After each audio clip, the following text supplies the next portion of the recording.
আমাদের হাই স্কুলের managing committee অনুরোধ করছেন একটা শহীদ মিনার নির্মাণ করে দেওয়ার জন্যে।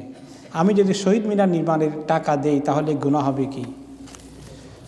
এখন দেখেন, আসল হচ্ছে বাংলাদেশের বিষয়ে কথা বলতে গেলে আমাদের সমাজে শিরক কি তাওহীদ কি এটা লোকেরা বুঝে না, বুঝে?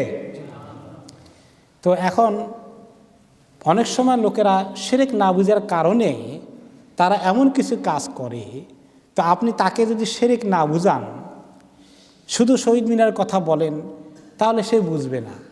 এখন সে এখানে পলিটিক্স নিয়ে আসবে, ঠিক কিনা? এই হলো সমস্যা। আমাদের দেশে এমন পলিটিক্স ঢুকছে সব জায়গায়। এখন দিন ইসলামের কথা বলতে গেলেও পলিটিক্স চলে আসবে এখানে, রাজনীতিকে দলীয়করণ হয়ে যাবে। আল্লাহ, আল্লাহর রাসূল, দিনের কথা, কোরআন হাদিসের কথা এখন বলাটাই জটিল হয়ে গেছে।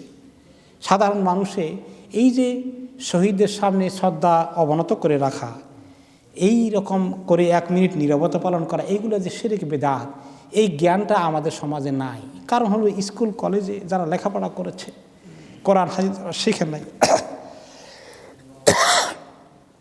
তারা এই জিনিসটা বুঝতেই পারেনি যে সুন্নত কি, বিদআত কি, শিরক কি, তাওহীদ কি। এই জন্য এগুলো সমাজে খুব বেশি প্রচলিত হয়ে যাচ্ছে। আর যারা আছে ইসলামের দুশমন, তারা এগুলো ভালো বুঝছে যে এগুলা শিরকের জিনিস, এগুলো বেশি করে দরকার। তারা এগুলো অন্য জাতি থেকে এসেছে, এইগুলা হিন্দু ধর্ম অন্য ধর্ম থেকে এসেছে, এইরকম মুসলমানের ধর্ম এগুলো ছিল না।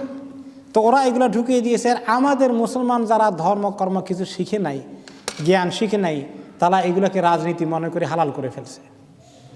এখন এই জন্য আমি যেটা মনে করি যে আমাদের দেশের লোকদেরকে তাওহীদ বেশি করে শিখাতে হবে, শিরক কি কি জিনিস এগুলো বুঝাতে হবে।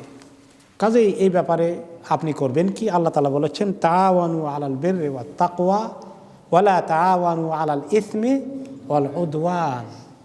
তুমি নেকির কাজ, তাকওয়ার কাজে তোমরা একে অপরের সহযোগিতা করো, আর যেগুলো গুনার কাজ আর সীমা লঙ্ঘনের কাজ, এগুলোর কাজে কেউ কারো সহযোগিতা করো না।